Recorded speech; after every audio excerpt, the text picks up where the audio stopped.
I'm never sure about the extent to which writers choose their subjects.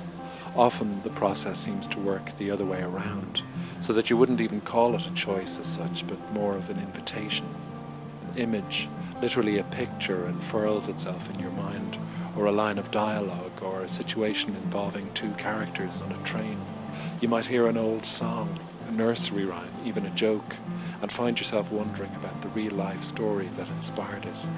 Redemption Falls began with the image of a young woman walking barefoot across a devastated country.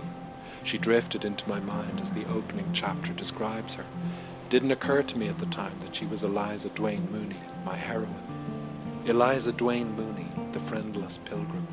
Too young to be on any journey of such a terrifying distance. Where was her home? Why had she left it? Where was she going? Did anyone love her? I had a very clear image of her ravaged feet, I remember. The scars this young woman would carry through the world, the burden of her physicality. It soon became clear that this was a story of war, a fact I accepted with a somewhat heavy heart. My last book was about a famine. This one would be about a war, the American Civil War. And two, there were the stories of the hundreds of thousands of Irish famine-era immigrants who took up arms in this war. Often enough they knew their deaths were absolutely certain, yet they continued to sign up and fight. And often they fought their own countrymen on America's battlefields, these desperately poor people who had crossed half the world in the hope of a new life and freedom.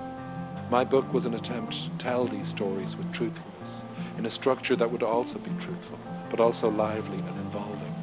So the single driving plot line, though always tempting to a writer, would have to be resisted this time. So I have ballads, letters, songs, memoirs, reports from spies, newspaper articles, accounts being written in the choking smoke of battle, and events being recollected many years later when time has worked a kind of healing.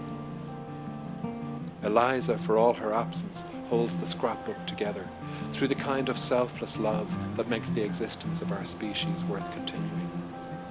And if my novel has any worth, it is only to the extent that it records the indefatigable grace of human compassion, which somehow continues despite everything that assails it.